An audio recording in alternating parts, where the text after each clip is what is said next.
It's the largest online retailer in the world and has revolutionized the way we shop. It offers everything from best-selling books to children's toys. And a third of all online purchases in Britain now go through Amazon. As Amazon heads into its peak sales period, we ask whether the company is putting profit before other priorities, revealing the dangerous toys for sale on the site. The AHP have been implicated in reducing male fertility.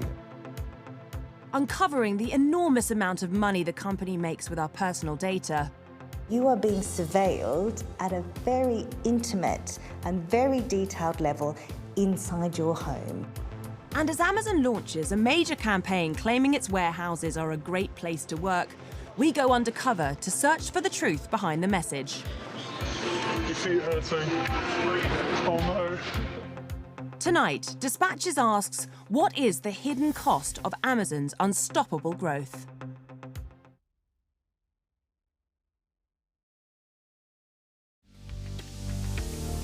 Earlier this year, Amazon became the most valuable public company in the world, worth around £680 billion. Nearly 90% of us enjoy all that Amazon has to offer, including cheap prices, convenience, Alexa, order me more coffee and chocolates, and super fast delivery. Oh. Hi. Thank you. The company has achieved this domination of online shopping by creating an incredibly efficient operation, becoming the one-stop shop for all you need and usually being the fastest and cheapest option.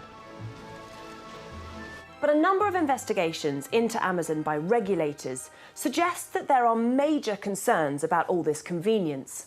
This year alone, the European Commission is investigating anti-competitive conduct by Amazon. The UK's Competition and Markets Authority, its attempted investment in Deliveroo. Questions have also been raised about working conditions inside Amazon's warehouses. Amazon has an image problem and has launched a glossy and upbeat advertising campaign to counter it. I'm here because I like the people that I work with. I bake cakes every Tuesday. Oh, Donna's cakes. Beautiful. But we've been told that despite the expensive ad campaign, Amazon's fulfillment centres, the warehouses where goods are sorted and sent to customers, are an incredibly tough place to work. We're going undercover. Our reporter is put on a 4-week training programme. She's stowing, which means she selects items sent in by suppliers, scans them, and stores them in shelving units ready to send to buyers. It quickly becomes clear that she is being closely monitored by the bosses. So you should be storing all the time. Or if you wait for like 10 minutes for not doing anything, they're going to come to you and ask you why you're not storing, because every second you store, they know. Right. Okay, they see down the system. Managers make it clear that her focus during training should be on avoiding errors rather than speed. Focus on quality. Please just focus on quality. Don't worry about the rate. Everybody that just arrived, quality, please nail that quality, okay? But despite these encouraging words, by the second week, some Amazon trainers start to pile on the pressure. I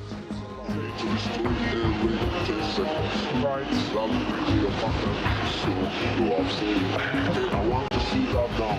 Okay. Today. Okay. Like 15, 16. Today, my story, Every 10. Okay. It amounts to a huge number of packages each day. raw calculation, 2,000 items in a day. Then, Even going to the loo can land staff in trouble. Last year, Amazon said that they don't monitor toilet breaks, but our reporter is warned to avoid taking more than 10 minutes, however far they are from the loo. when you go to toilet, make sure you go quick. You know what I mean? For it not to exceed 10 minutes. Anything more than 10 minutes, it might be coming to you. You know what I mean? We've spoken to a number of whistleblowers from several Amazon fulfillment centres who've told us that the pace required is relentless. Our reporter finds it tough going at times. Some colleagues she spoke to seemed happy enough with their work. Others were definitely not as joyous as the smiling workers in the glossy ad. There's fantastic benefits to having the job. 4 days a week, 3 days off. Great for our family life. How's it going? Oh no! Why? What's wrong? It's too hard, isn't it?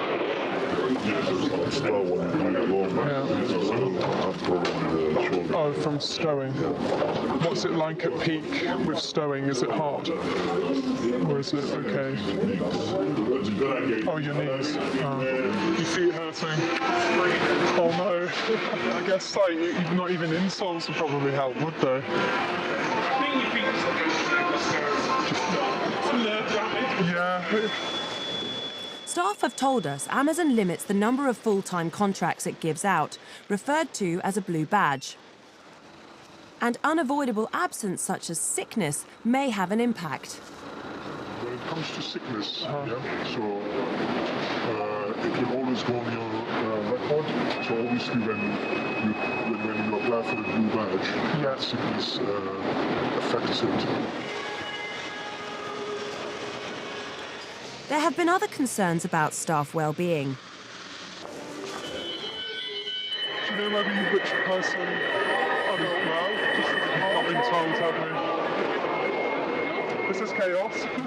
By law, Amazon has a duty of care during fire alarms, but during a fire drill, our reporter and colleagues weren't clear on exactly where to stand, and nobody seemed to be counting staff. No one seemed to know where they had to go. Because the thing is, a couple of months ago, they moved all them signs around. Oh, right, yeah. We haven't had a fire alarm on post. There was a van in the way. Yes, there was. So we didn't know where we were going. Amazon told us, we do not monitor toilet breaks, nor do we make checks if an employee is away from their station for 10 minutes. To suggest otherwise is simply wrong. If the instructor has provided incorrect information, we will ensure that they receive refresher training immediately. Managers stressed that the focus should be on the customer experience and accuracy rather than speed. As with most companies, we expect a certain level of performance. Performance is measured and evaluated over a long period of time, as we know that a variety of things could impact the ability to meet expectations. We are proud of the workplace we provide. Our associates receive industry-leading pay and benefits including private healthcare. They are treated with respect and most importantly, they work in a safe, modern environment. Amazon told us they conduct fire drills following fire service guidance and that they have updated assembly point signage. We also uncovered serious questions over Amazon's environmental claims. Amazon has pledged that it has a zero to landfill policy. But what does happen? Our reporter finds pallets and bins full of damaged goods with signs stating destroy and posters around the site listing numerous reasons for damaged products to be destroyed. We asked Amazon about damaged goods and they told us the vast majority of returned products are resold to other consumers or liquidators, returned to suppliers, or donated to charitable organisations depending on their condition. Where products are unsuitable for resale or donation, our waste partner Biffa sends these for recycling or processes them to create fuel, avoiding landfill. Our reporter handles a lot of excess packaging, but she's told waste at the stowing stations is thrown away rather than recycled. And then what am I supposed to put in that bin? Is it a bin or is it recycling? No, you don't unfortunately have recycling at the stations. It's just bin. It wasn't clear where this went. When we asked Amazon, they insisted it's not sent to landfill. Amazon says its business model is all about putting the customer first. But does it prioritise customer safety? A duck like this one being packed by our reporter suggests that it might not. As well as being the fastest and the cheapest, Amazon wants to be the only place that you shop online, offering millions of listings from itself and suppliers who sell via the site. But there can be a cost to this too. Watchdogs and safety organisations have issued repeated warnings about dangerous goods being sold on the site. Amazon says it has proactive programs in place to search and identify dangerous products on its website. The company recently removed a number of children's toys after the EU watchdog warned they contained a banned substance called DEHP. So has Amazon checked whether other similar products it sells are also dangerous? We bought these toys. Knock, knock. Hi, Sophie. Hi, Lawrence. Good to see you. And you? I've got them here today, and I wondered if you could test them for us. Yes, well, DHP is used to make plastics soft. They're plasticizers, and DHP in particular has been banned by the European Union. Phthalates in general and DHP have been implicated in reducing male fertility. Of course, this is clearly not a good idea when these are toys for children. Given the risks, the percentage of a toy product that is allowed to be made of DEHP is extremely low. How much of the compound have you found in the toys? There's a significant amount of DEHP in here, certainly 30%, and the European law doesn't allow more than 0.1%. We tested 5 toys for sale on Amazon, 3 of which had incredibly high levels of the chemical.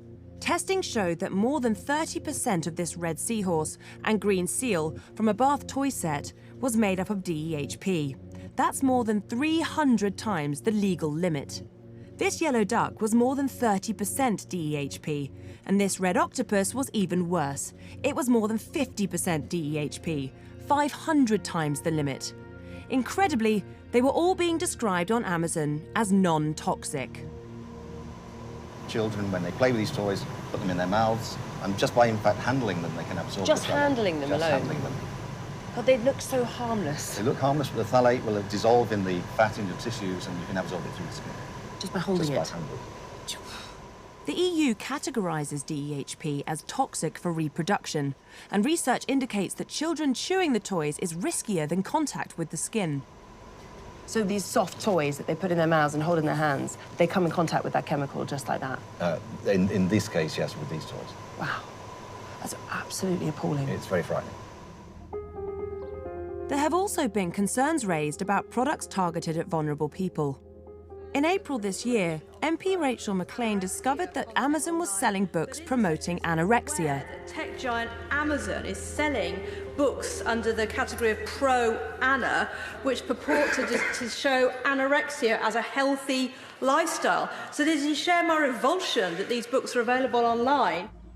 Amazon did remove the books highlighted by Rachel McLean. But we found other books still listed on the site and potentially sold to vulnerable customers. Dimple Thakra is a dietitian. When she was younger, she suffered with a serious eating disorder. She searched for pro-anorexia products and was offered a whole genre of books she believes could further fuel an eating disorder. I was offered up books on pseudoscience that talks about living off light, breath, and water alone, and zero food. This is clearly not safe. There's actually a review here of saying how tempted somebody is. It's so dangerous.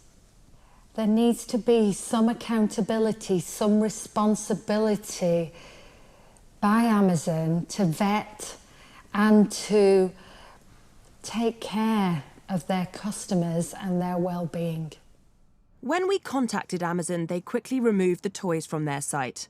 They added, "Dispatchers have refused to provide us with the test reports for these products. Customer safety is our top priority, and we have removed these products from sale while we investigate." As a bookseller, we provide our customers with access to a variety of viewpoints, including books that some customers may find objectionable. Coming up, we reveal how Amazon tracks us. You are being surveilled at a very intimate and very detailed level inside your home.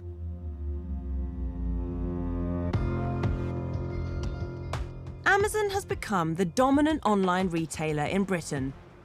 But concerns about the sale of dangerous products and working conditions inside its warehouses suggest it may be prioritising profits. Last year, there were angry protests against working conditions at Amazon in the lead up to Black Friday. And people were urged to boycott the company. But that's not as easy as you think. Most people associate Amazon with online shopping, but its reach is far further than that. It's been on a takeover boom, buying companies such as Whole Foods and Ring Doorbell. And it's diversifying into areas such as medicine, procurement, and even the military. And there's another lucrative area of growth for the company. Amazon has advertising space across the internet. This is space it can either use to show us Amazon products it thinks we might like, or sell to other companies that might want to target us with their products or services.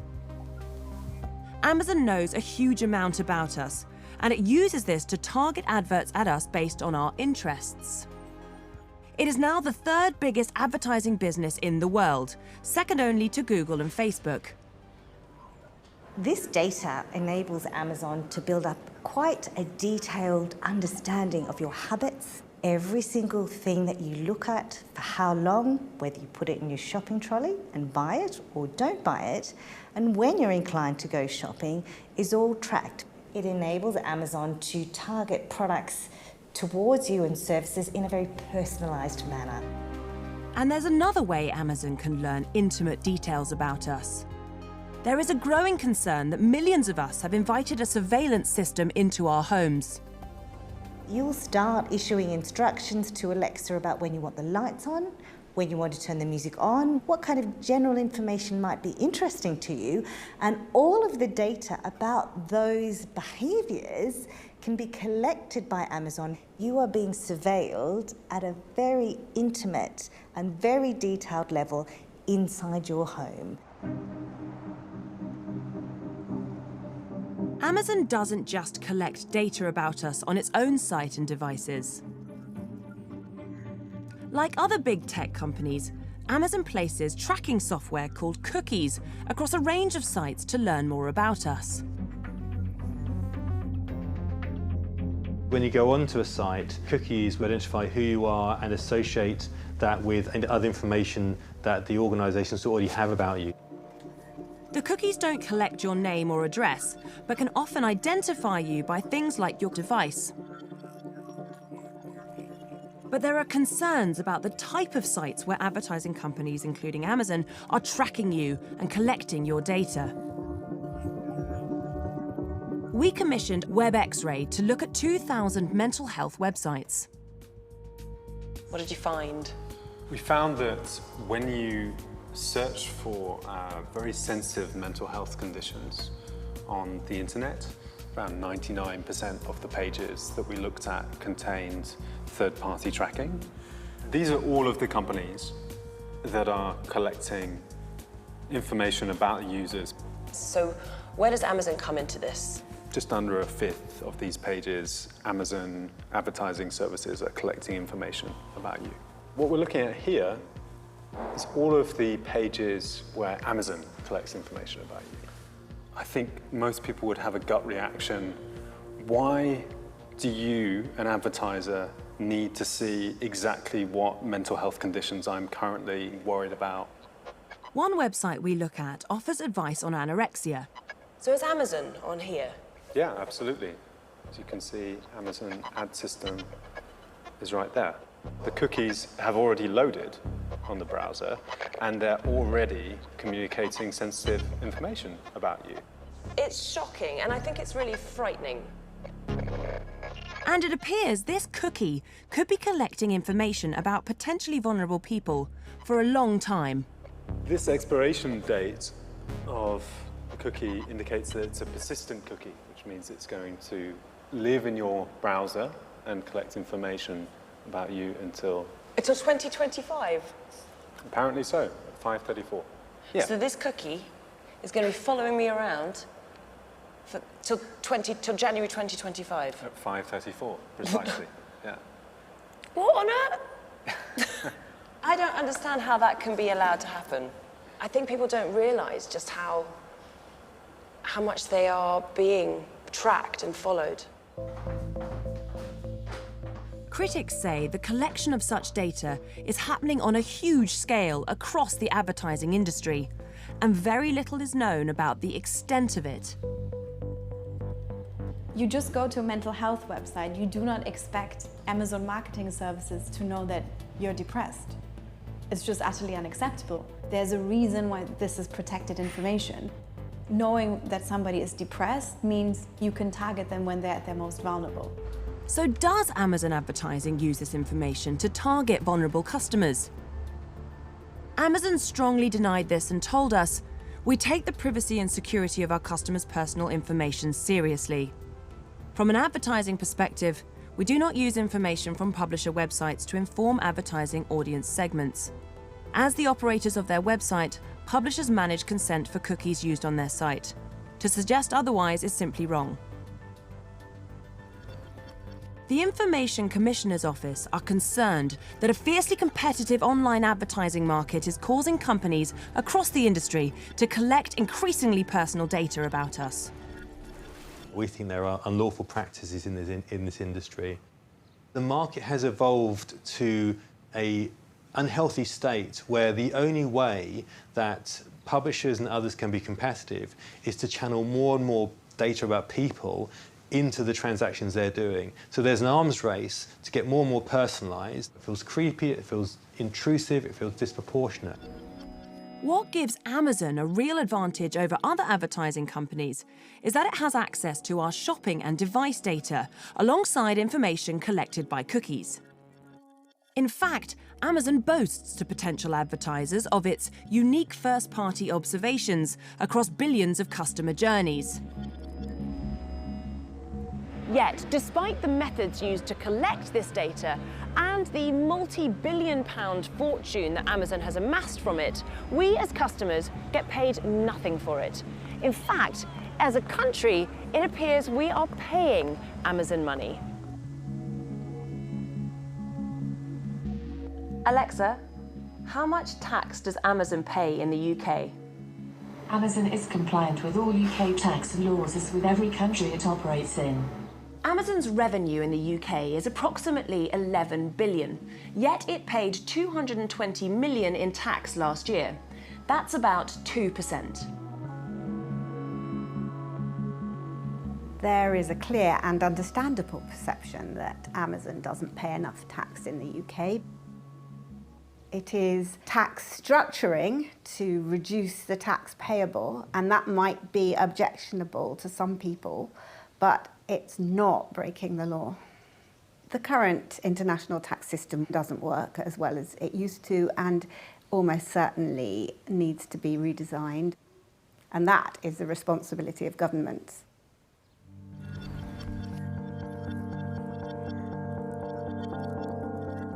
But rather than redesign the system to ensure Amazon pays more tax, the government has embraced Amazon instead. And that's through its enormous web hosting operation, which is now the biggest in the world. Numerous companies and organizations use Amazon Web Services, including Netflix, BP, Unilever, NASA, the BBC iPlayer, and Channel 4. But it's also been awarded lucrative public service contracts.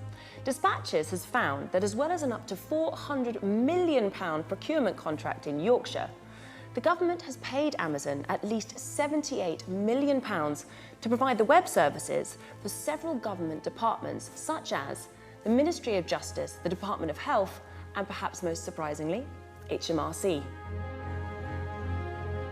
Since 2017, HMRC have awarded Amazon more than £26 million worth of contracts.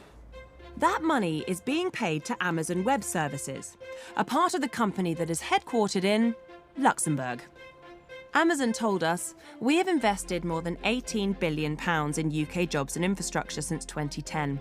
And by the end of this year, we will have over 29,500 UK employees. This investment helped contribute £220 million in direct taxes and £573 million in indirect taxes. With regards to the UK branch of AWS, it records all sales in the UK and pays all applicable taxes in the UK. Government departments using AWS are enjoying cost savings of up to 60%. Amazon is showing no signs of slowing down its incredible growth as a company. The question is the convenience and speed it offers worth the price we all have to pay in the UK?